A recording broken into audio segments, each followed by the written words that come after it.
my channel. Last time I had made a video, it was I jumped around a lot. I felt like it was poorly edited and I was pretty unhappy with the outcome. So the last time I had made a video, it was when I had lost 50 pounds and now I've lost 75 pounds in a year. So it's just documenting how I actually was able to accomplish that. And so I took notes on here, so this time I don't babble and it's a little bit more organized. A year ago, I really struggled terribly with depression and binge eating. I'm still a picky eater, but I've made it work with the foods that I've been eating. And so a common misconception about weight loss is that it's what kind of exercises you're doing. So I had posted a picture on my Instagram, a before and after, of my belly at 265 pounds, it like out to here, and then again at where I am now at 190, and it's flat. And I got a ton of messages asking me what ab workouts did I do, and I can tell you it really all starts with the food. I'm going to be pushing this a lot in this video. I'm sure most people are going to be tuning in to figure out how they can lose 75 pounds. And I wouldn't stress about the time as much, and I'll get to why. I was supposed to lose 100 pounds in a year, but of course I'm really not too mad about it, and I'll explain why. So to start off with, what was my motivation and what was my starting, what made me want to start? On February 2nd of 2018, I went out with a group of friends from school, and we went to a pizza place and they ordered 2 appetizers for the whole table. I ate one whole appetizer and then I ordered a whole pizza for myself and basically ate the whole thing with the most fattening sauce on the menu. And I really felt like crap. It really truly felt like my heart was just failing on me. And I just saw the way that other people looked at me. They were trying to socialize and I was just too busy, honestly, stuffing my face with cheese and bread. The next day, I was like, there's no more. That night, I put the pizza away in a to-go box in the fridge, and I said tomorrow, because the only thing that I knew that I liked that was healthy was tuna sandwiches, so I said tomorrow morning, I'm going to make myself a tuna sandwich. And so that's exactly what I did. And then I called my insurance company and I asked them about weight loss surgery. I tried everything. They do not offer weight loss surgery. And I really thought, watching my 600-pound life and everything, I thought that weight loss surgery was the answer. I have now found out through the past year that it is actually a tool. And so you have to show that you're able to lose weight on your own before you can even get the surgery, which that's also a really big thing to me to know, because everyone thinks, okay, people get weight loss surgery, boom, it's done. Yes, it does make it a little bit easier, I found in my research, but it's not like you get weight loss surgery and then boom, like it's just free sailing from there. People still have to put in that work. And so even though I did do this naturally, I have a friend who lost it through gastric bypass, and she's such motivation to me because she's not any less than I am. She lost a lot of weight. Just because she had to use another tool that I didn't get to use doesn't mean that she's any less worthy of being accounted for her weight loss. I knew that I really needed to make a change, and I wasn't going to let that stop me. I hung up the phone after begging them for like an hour on the phone, being like, there's got to be a way, there's got to be a loophole. And the lady really felt for me, and she's like, I'm sorry, we just don't offer weight loss surgery.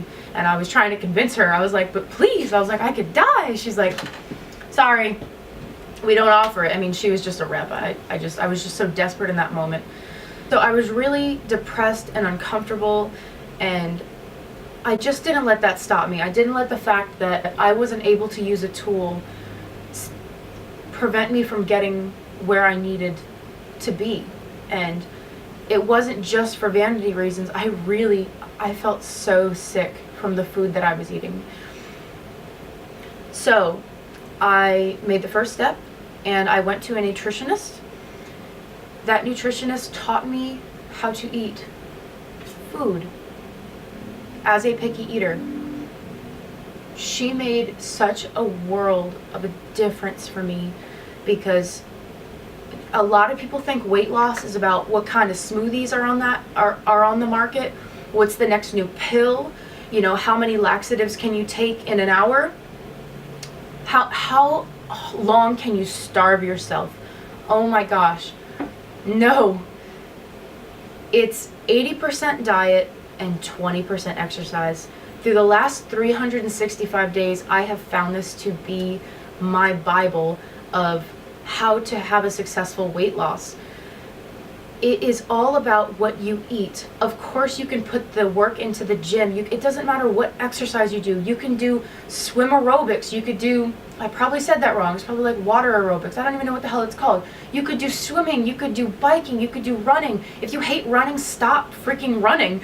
I love running. I do cross training at my gym, and it's just such, it's a way to keep you going, the gym, but honestly, it is all about what you put in your body. It's the fuel that you put in the gas tank that keeps it going, and when you see results. And that is the most important part of this video that I can stress, is it's all about the food. It's what you're putting in your body that will lead you to weight loss. And it's led me to lose 75 pounds. And that's with muscle gain. So I don't even know how many actual pounds of fat I have lost. I just know that I've lost 75 pounds reflected on the scale. But I lift weights. That's like my favorite thing to do. Another really big thing is that I never did any crash diets. I never did any fasting. I never did any, 2-week smoothie plans. Everything was, if you eat the right foods, and then of course the next question is, what is the right foods? I stuck to a paleo diet for the most part. So paleo means your fruits, your veggies are your carbs, and your proteins.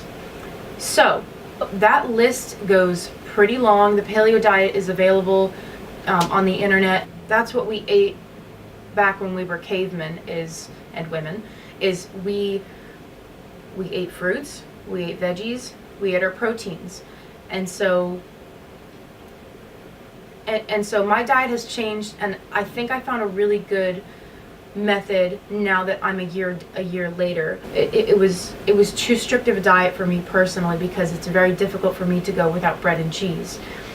So now that phrase of everything in moderation, really, that's almost like my catchphrase.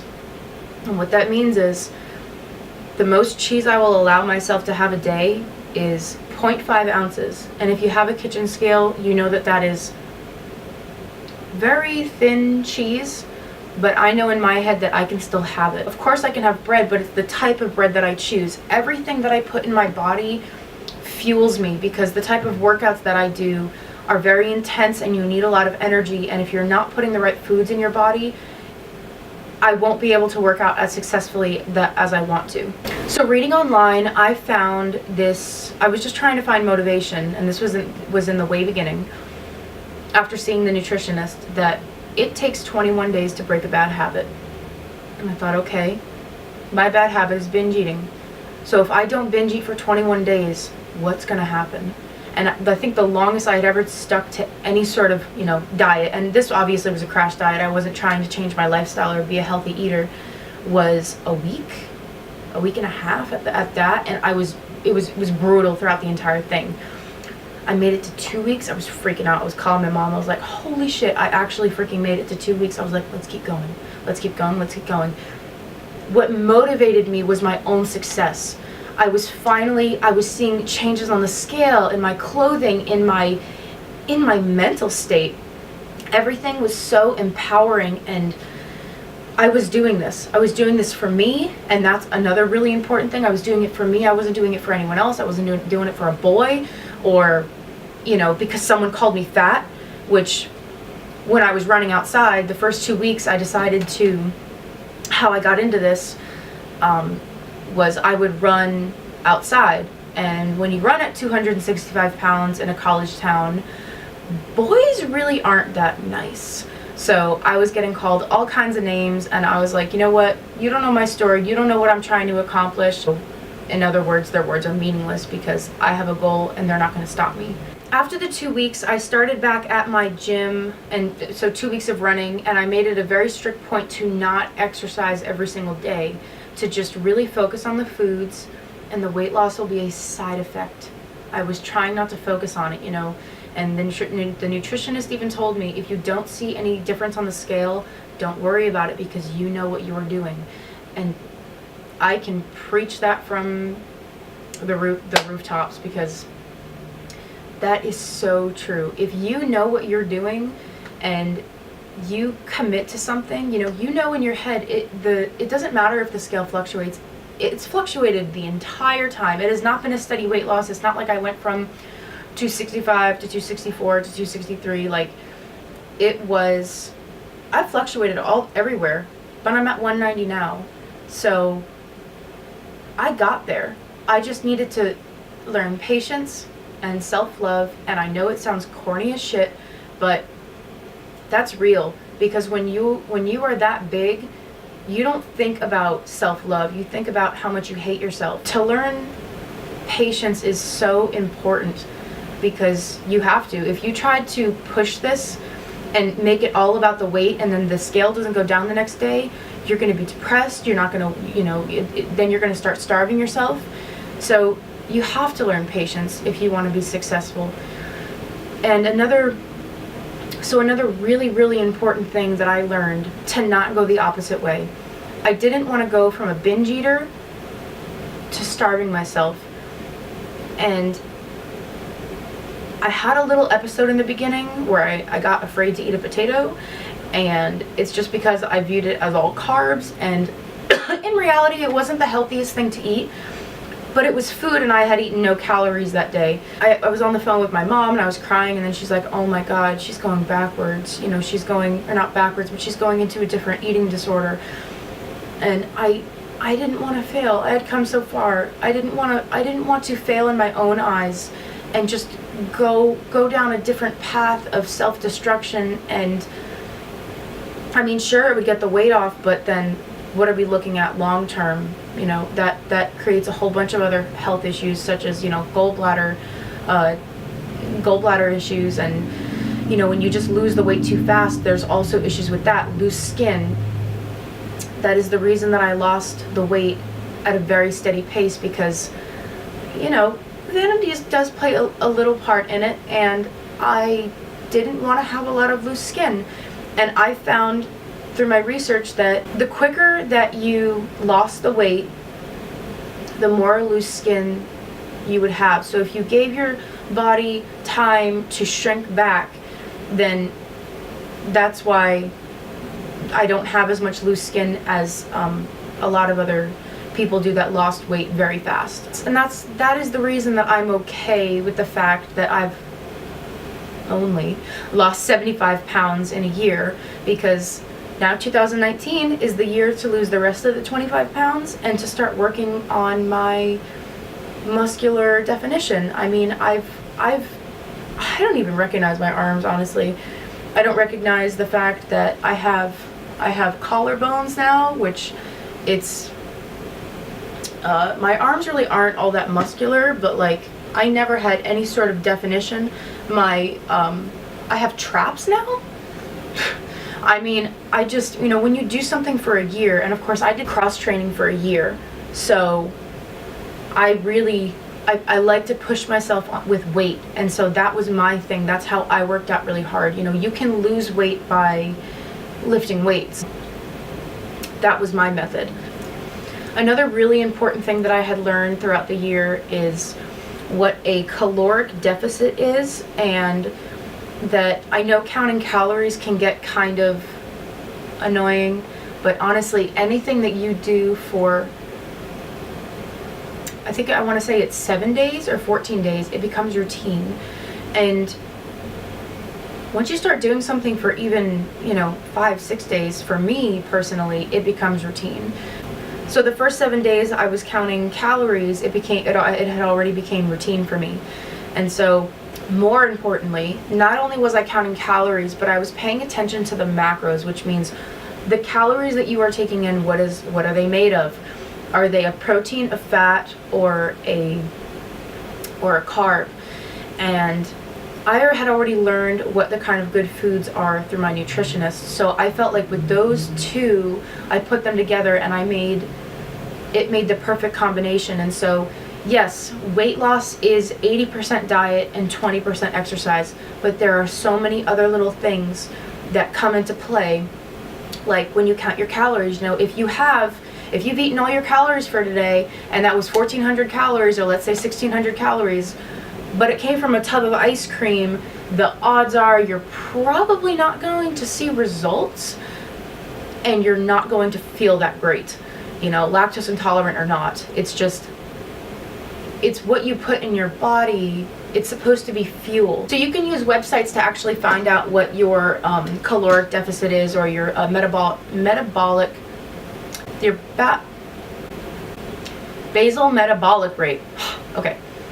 With that, you can figure out, but you have to be honest. So, if you're not running around, because it's going to ask you your level of activity. If you're not running around all day, don't say that you are. If you literally are a couch potato, put in that you're a couch potato. And I'll link a website that you can use to find out your basal metabolic rate. But starving yourself does not make you lose weight.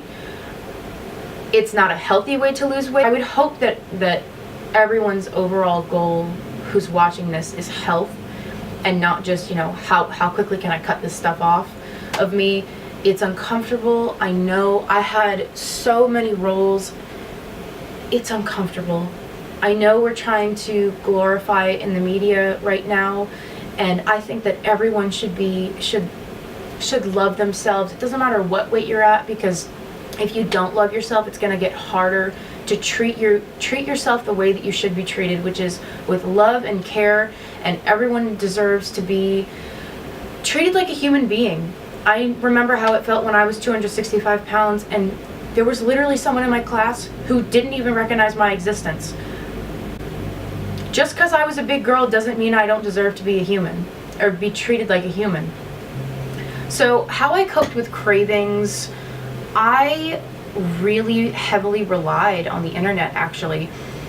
So if it was a night at home, I was I'm the type of person to, if I'm going to watch a YouTube video, if I'm going to watch a movie, if I'm going to watch anything, I need to have a snack in my hand. And so I really had to break that habit. I had to be chewing something. So instead, what the nutritionist recommended to me was chew gum to keep your mouth occupied. And so that worked at home and also when I was out. So like just last week, I'm getting back into the whole really being strict on what I'm putting in my body. And that's where one of my downfalls is for the last 2 months, I wasn't that strict with myself. And so I think that's the reason I didn't hit 100 pounds in a year. But that's okay. I wasn't binging, and I'm very proud to say that. I never went back into my unhealthy lifestyle. I just wasn't eating the best things, and of course, that really shows you that nutrition is 80% of it. If you aren't eating the right things, and of course, I was working out every single day, still, but I just wasn't eating the right things, and so because of that, I wasn't making any progress. So I had just went over to my friend's house because I'm getting back into this. And I knew he was going to have some really delicious food there, so I decided to put gum in my mouth. So I didn't even have to worry about having to force myself to resist, grabbing that cookie, grabbing that, whatever he had out. And so because I actually had the gum in my mouth, it helped me so much. Because when your mouth is occupied, you actually have to go through the process of spitting out the gum, and then you really need to want it bad because your mouth is already occupied with chewing something else already. So I really don't like gum, but if I'm going out, that's what I'll do. So if I'm inside, because I don't like gum, what I'll do, my form of entertainment, and of course I kind of get engulfed in this because I really, really enjoy the fact that there are really motivational people out there, and it just really inspires me, and it reminds me of what my goals are. So at night, when it's very difficult for me to, I'm trying to like resist eating, and that's after all my calories are eaten, so I'm not starving or anything. It's just, I'm craving stuff. So I'll sit in my room and I'll open YouTube and I will watch videos like a bunch of people that I found from Instagram. So Jordan Shrinks was a huge inspiration for me. I watched a lot of her videos, and thank God, her videos were really long, so I'd literally just sit there and chew my gum and just listen to her talk about how she was successful and her tips and everything. Jordan Shrinks, Possible Pat, the Iron Giantess. I really don't know how to pronounce her name, but I see her, she's always on my feed. Even so, watching my 600-pound life really scared the crap out of me, because I was going down that road. I was going down that road where I can't get out of bed because one of my legs would weigh the size of a person. And it's really brutal to just say it like that, but this is exactly where I was headed. I was just binging and eating so much, and I have a bunch of before and after pictures on my Instagram if you've never visited there before. So I was getting up there in weight and in size. So just watching videos like that, reminding yourself of why you're doing this, because the only reason that we give into our cravings is when we're either hungry or bored. And so if we occupy our mouth when we're bored with something else to do, so like gum, and if we're hungry, then we need to eat, but we need to make sure, and this is where the willpower comes in, you need to remember your goals. And you should, I meal prep everything, so I never really have to decide, what to make. All my meals are made for me, and I put them in the fridge, and then whenever I'm hungry, I have to go grab one. Now in the beginning this can be difficult because you're like, oh man, I could really go for that cheesy, mac and cheese, whatever.